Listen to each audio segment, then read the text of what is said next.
Salam sejahtera, terima kasih karena bersama dengan saya di Nazilin Unity Channel. Hari ini kita digemparkan dengan satu penjelasan dan pencerahan mengapa Wan Faisal sepatutnya tidak dibenarkan berada dalam Dewan Rakyat. Beberapa hari yang lepas, Wan Faisal mengakui bahawa beliau dizalimi apabila beliau tidak dibenarkan berada di foyer ataupun di kawasan parlimen. Beliau kata ini cukup zalim, tapi netizen kata yang selama ini dibuat oleh Wan Faisal tak zalimkah? Kata mereka merujuk kepada beberapa tindakan dan perkataan yang dibuat oleh Wan Faisal yang menurut netizen juga lebih kejam. Walau bagaimanapun, menurut laporan di mycmu.net ini, eloklah Wan Faisal tidak dibenarkan berada dalam Dewan Rakyat. Di dalam Dewan Rakyat, pembangkang cuba mempersoalkan keputusan yang di-Pertua Dewan Rakyat, Johari Abdul tidak membenarkan Wan Faisal berada di galeri awam Dewan Rakyat. Taqiyuddin Hasan daripada PAS Pembangkang membangkitkan peraturan mesyuarat 44 dalam kurungan 5 ketika menyatakan bantahan tersebut. Berdasarkan peraturan mesyuarat 44 dalam kurungan 5, jika seseorang ahli digantung, dia hendaklah keluar dan tidak ambil bahagian dalam mesyuarat sehingga tamat tempoh penggantungan. Macang sudah digantung selama 6 bulan dari 18 Julai 2024 hingga 18 Januari 2025. Namun dalam perenggan 3, surat yang diterima beliau beberapa hari lalu menyatakan beliau tidak dibenarkan berada dalam Dewan Rakyat, termasuk galeri awam dan tempat pegawai bertugas. Namun, masih boleh berada di perkarangan kompleks parlimen dan mengikuti siaran langsung yang dipapar. Beliau tidak duduk di tempat beliau sebagai ahli parlimen, kata beliau. Tetapi di galeri awam tempat orang kampung boleh datang dari ceruk mana sekalipun duduk sini, katanya lagi. Speaker kata Macang Wan Ahmad Faisal tidak boleh duduk. Sedangkan itu menunjukkan beliau ahli parlimen yang prihatin dan komited, katanya. Tapi netizen kata kalau betullah apa yang dikatakan oleh PN PAS itu, mengapa pula ahli parlimen PAS Perikatan Nasional ramai juga yang tak hadir? Apakah mereka itu tidak prihatin dan tidak komited? Sila jawab, kata netizen. Dan menurut PN juga, PAS juga ada beberapa perkara berkaitan rakyat parlimennya boleh minta untuk dimasukkan dalam perbahasan ahli dewan, katanya, sebaik selesai sesi soal jawab. Untuk rekod, ahli parlimen Macang Wan Faisal telah digantung dari menghadiri sidang Dewan Rakyat kerana cuba menipu Dewan Rakyat dengan fakta dari surat layang. Rasanya seorang ahli Dewan Rakyat yang mempunyai kualiti seperti Wan Faisal sememangnya layak tidak dibenarkan berada di Dewan Rakyat. Kalau betul seperti yang Taqiyuddin katakan, beliau kononnya komited terhadap tanggungjawab beliau mewakili rakyat Macang, beliau seharusnya bersikap jujur. Lagipun, sepanjang menjadi ahli Dewan Rakyat, berapa banyakkah masalah rakyat Macang yang telah beliau ketengahkan?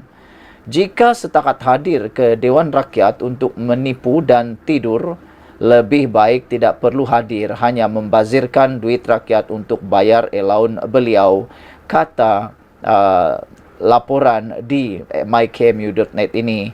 Eloklah Wan Faisal tidak dibenarkan berada dalam Dewan Rakyat menurut laporan ini. Dan di dalam paparan mycmu.net itu juga menulis tentang satu klip video pendek di TikTok yang menunjukkan Wan Faisal sedang tidur di dalam Dewan Rakyat. Bila ia berlaku, saya pun tak ingat, tapi dalam paparan ini menunjukkan Wan Faisal dalam keadaan tidur. Mengejutkan juga kita semua, kan?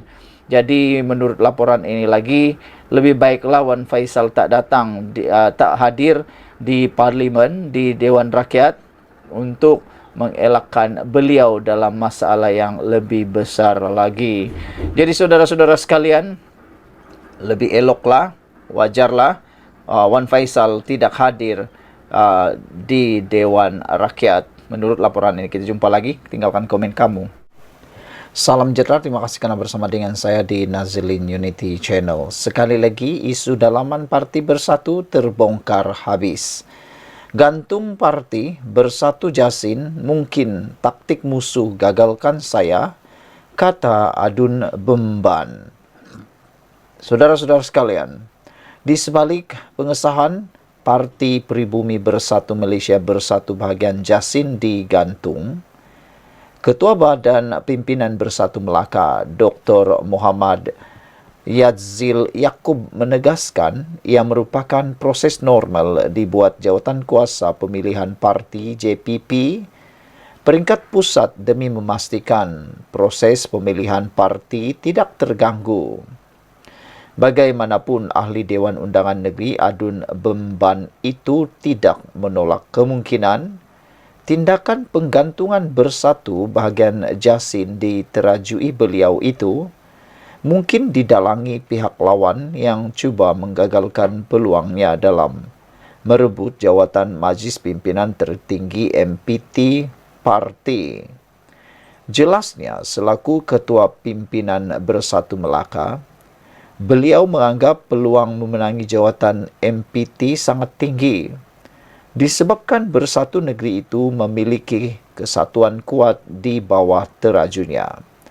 Rentetan ura-ura mengatakan Bersatu bahagian Jasin digantung. Saya mengesahkan perkara tersebut dan ia adalah proses normal pengurusan parti untuk pastikan pemilihan berjalan lancar tanpa ada masalah. Namun, di dalam politik sudah menjadi adat dalam pertandingan pastinya ada persaingan. Apa yang boleh saya katakan sebagai pemimpin yang memegang kerusi tertinggi parti dalam negeri sudah pasti menjadi sasaran pihak lawan, katanya. Apatah lagi saya merupakan antara calon Majlis Pimpinan Tertinggi MPT Bersatu yang diramalkan pasti menang. Sudah pasti akan ada usaha-usaha menggagalkan kejayaan saya. Mungkin ini cara pihak lawan lemahkan saya. Percayalah, mereka silap percaturan, katanya pada Sinar Premium pada Selasa. Beliau berkata demikian bagi mengulas desas-desus dakwaan Bersatu bahagian Jasin dan beberapa bahagian lain di seluruh negara kini digantung daripada terlibat dalam proses pemilihan parti yang berlangsung pada 26 Oktober dan 2 November depan. Mengulas lanjut, Dr. Muhammad Yadzil yang juga Ketua Pembangkang Dewan Undangan Negeri Melaka memberi jaminan keputusan penggantungan Bersatu bahagian Jasin tidak akan memberi kesan besar kepada ahli-ahli bahagian berkenan dan beliau sendiri. Tambahnya, beliau langsung tidak rasa gentar dan takut, malah semakin kuat dan yakin akan menerima sokongan padu daripada akar umbi parti. Apapun, saya kekal taat kepada kepimpinan parti. Dalam tempo 2 minggu terakhir, saya ingin ingatkan kepada semua, apa sahaja boleh berlaku, tegasnya. Sementara itu, Ahli Majlis Pimpinan Tertinggi MPT Bersatu Muhammad Rafiq Muhammad Abdullah mengakui masalah penggantungan dihadapi Bersatu bahagian Jasin adalah merupakan perkara normal sempena proses pemilihan parti yang hakikatnya turut berlaku kepada sebilangan Bersatu bahagian lain di seluruh negara. Jelasnya, keputusan penggantungan itu dibuat sekiranya JPP Parti ada menerima aduan berkenaan masalah pemilihan di peringkat cawangan yang akhirnya menjejaskan proses pertandingan. Tambah beliau, di Selangor sendiri terdapat beberapa Bersatu bahagian seperti Tanjung Karang, Petaling Jaya dan Hulu Selangor dikenakan proses penggantungan, manakala di Kelantan melibatkan Gua Musang dan Macang.